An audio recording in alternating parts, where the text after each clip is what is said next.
Diamond Harbour কেন্দ্রে ভাঙড় উত্তপ্ত হয়ে গেল গতকাল রাতে বোমাবাজি। ভাঙড় উত্তপ্ত হলো। কালকে কি হবে?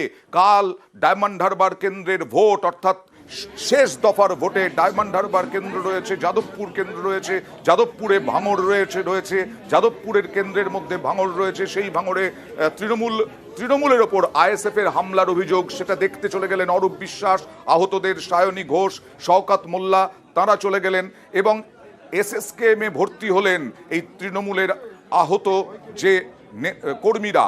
কর্মসূচি সেরে ফেরার পথে তৃণমূল নেতা কর্মীদের ওপর হামলার অভিযোগ। আর আহতরা কি বলছেন দেখুন। রাস্তা দিয়ে হেঁটে আসছিলাম, একদম ডাইরেক্ট আমাদের মিছিলে হামলা করেছে। 12 মিটার থেকে 30টা বোম চার্জ করেছে। আমার পায়ে ডাইরেক্ট বোম লেগেছে। দেখুন জিরানগাছা ব্লক স্বাস্থ্য কেন্দ্রে নিয়ে যাওয়া হয় প্রথমে আহতদের। শওকত মোল্লা উপস্থিত হন, হাসপাতালে পৌঁছন। ভাঙড়ের দায়িত্বপ্রাপ্ত তিনি শওকত মোল্লা, তিনি কি বলছেন দেখুন। বিলম্বে নওশাদকে গ্রেপ্তার করা উচিত। রাতের অন্ধকারে তারা বোম বাজছে এবং পিছন থেকে সমস্ত অর্থ যোগান দিয়ে এই ঘটনা ঘটছে। রাজনৈতিকভাবে গণতান্ত্রিকভাবে না পেরে এখন সন্ত্রাসের রাজত্ব কায়েম করার চেষ্টা করছে, ঠিক যেমন পঞ্চায়েত নির্বাচনে করেছিল। তার প্রতিফলন হিসেবে আজকে এখানে আমাদের পঞ্চায়েতের সদস্য আব্দুর রফিক সহ প্রায় 5 জন গুরুতর আহত এবং একটা শিশু, সেও গুরুতর আহত। আর এরপরে যেটা দেখাচ্ছিলাম, এসএসকেএমে নিয়ে আসা হয় আহতদের। সেখানে দেখতে যান অরূপ বিশ্বাস, সায়নী ঘোষ, সঙ্গে শওকত মোল্লাও ছিলেন। সেখানে সায়নী ঘোষ কি বললেন, অভিযুক্তদের গ্রেফতারের দাবি জানালেন, যদিও আইএসএফ অভিযোগ অস্বীকার করছে।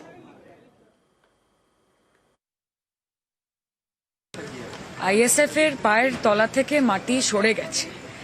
শান্ত ভাঙড়কে অশান্ত করার চক্রান্ত। আমি আপনাদেরকে এখানে দাঁড়িয়ে কথা দিতে পারি যে ভাঙড়ের মানুষ আগামী 4 জুন আইএসএফ এর কফিনে শেষ পেরেকটুকু পুঁতে দেবে। ভাঙড়ের সাধারণ মানুষ, তাদের নিরাপত্তা কোথায়? তৃণমূল কংগ্রেস ভাঙড়ের মানুষের পাশে রয়েছে।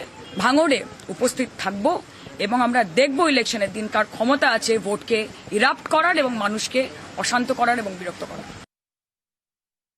তৃণমূলের একটা বরাবরের অভ্যাস আছে, ওরা নিজেরা গোষ্ঠীজনে জড়িয়ে পড়বে, নিজেদের ভাগ বটরা নিয়ে সমস্যা তৈরি হবে আর তার ফল ভুগতে হবে আইএসএফ। তারপরেও কিন্তু আইএসএফ এর নামে মামলা, বেছে বেছে সমস্ত অঞ্চল নেতৃত্বে যারা ভোট করাবে, যারা বুথের এজেন্ট হবে, আইএসএফ এর সেই সমস্ত কর্মীদের নামে কিন্তু মামলা করেছে। আইএসএফ যদি বোম চার্জ করে, আইএসএফ যদি কোনো রকম ভাবে এটার সঙ্গে জড়িত থাকে, নিঃসন্দেহে শাস্তি হোক, তবে পুলিশ ইনভেস্টিগেশন জরুরি আছে।